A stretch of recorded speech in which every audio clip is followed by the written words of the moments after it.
কোন ইমাম এবং খতিব যদি হক কথা বলার কারণে তাকে তার দায়িত্ব থেকে জোরপূর্বক অব্যাহতি দেয়া হয়, তাকে চাকরিচ্যুত করা হয়, তাহলে এটার পেছনে কোনো হিন্দুর হাত নাই, কোনো খ্রিস্টানের হাত নাই, কোনো বৌদ্ধর হাত নাই, কোনো অমুসলিমের হাত নাই। কারণ তারা তো মসজিদে আসেই না, ইমাম কি বলে না বলে তারা তো জানেই না।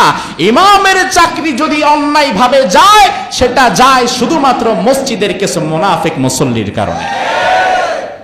বিভিন্ন জায়গায় হুট করে মসজিদের ইমামের চাকরি চলে গেছে, মানে গত সপ্তাহে ছিল, এই সপ্তাহে হুট করে খতিবের চাকরি চলে গেছে। এমন নিউজ আপনারা পান না?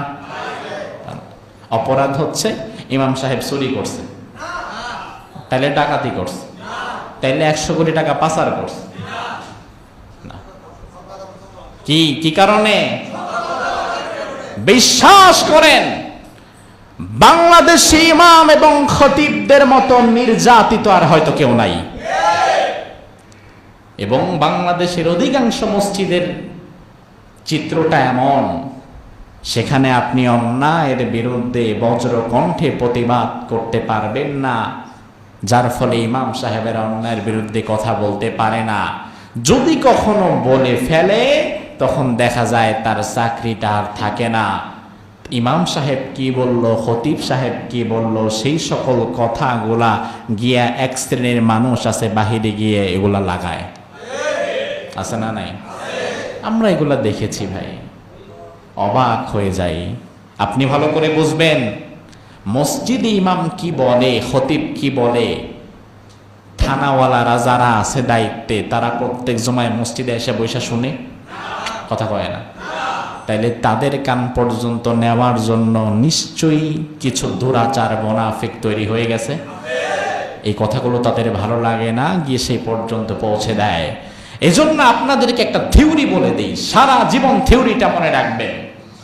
কোন ইমাম এবং খতিব যদি হক কথা বলার কারণে তাকে তার দায়িত্ব থেকে জোরপূর্বক অব্যাহতি দেয়া হয়, তাকে চাকরিচ্যুত করা হয়, তাহলে এটার পেছনে কোনো হিন্দুর হাত নাই, কোনো খ্রিস্টানের হাত নাই, কোনো বৌদ্ধর হাত নাই, কোনো অমুসলিমের হাত নাই।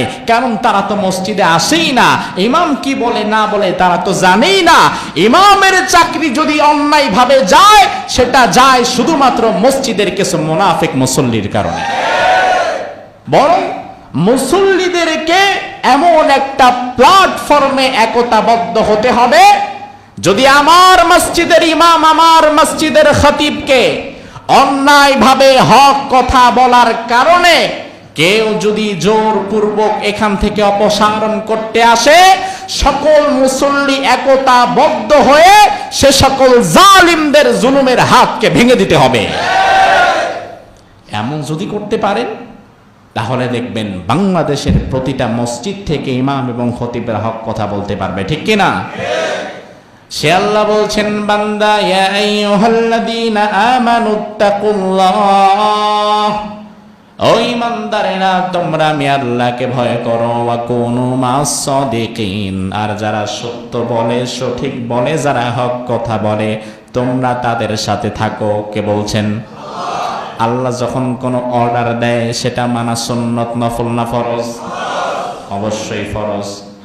এজন্য আল্লাহর হাবিব সাল্লাল্লাহু আলাইহি ওয়াসাল্লাম হাদিসের মধ্যে বললেন, ইন্নাস সিদকা ইয়াহদি ইলাল বির, নিশ্চয়ই সত্য পুণ্যের দিকে, সওয়াবের দিকে ধাবিত করে, ওয়া ইন্নাল বিররা ইয়াহদি ইলাল জান্নাহ, আর সওয়াব জান্নাতের দিকে ধাবিত করে।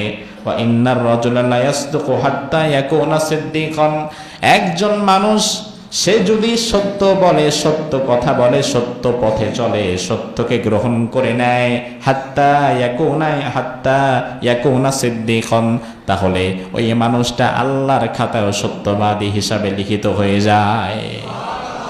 আল্লাহর খাতায় আপনার নামটা সত্যবাদী হিসাবে লিখিত হোক, এটা কি আপনি আমি চাই? আল্লাহর হাবিব আরো বলেন, ওয়া ইন্নাল কাযিবা ইয়াহদি ইলাল ফুজুর, মিথ্যা পাপাচারের দিকে ধাবিত করে, ওয়া ইন্নাল ফুজুরা ইয়াহদি ইলান নার, আর পাপাচার জাহান্নামের দিকে মানুষদেরকে নিয়ে যায়। ওয়া ইন্নার রাজুলা লা ইয়াকযিবু হাত্তা ইউকতাবা ইনদাল্লাহি কাযযাবান, আর মানুষ যখন রেগুলার মিথ্যা বলে, সকালে দুপুরে রাতে চিন্তায় ঘুমে নিমগ্নে সব সময় যে মিথ্যা কথা বলে, মিথ্যা বলতে বলতে এক পর্যায়ে আল্লাহর দরবারে তার নামের সঙ্গে মিথ্যাবাদী লেখাটা যুক্ত হয়ে যায়। এখন আমাদের বাংলাদেশে এমনও কিছু মানুষ আছে যার দিনটা শুরু হয় মিথ্যা দিয়া, আবার তার দিনটা শেষ হয় মিথ্যা দিয়া। আছে না নাই?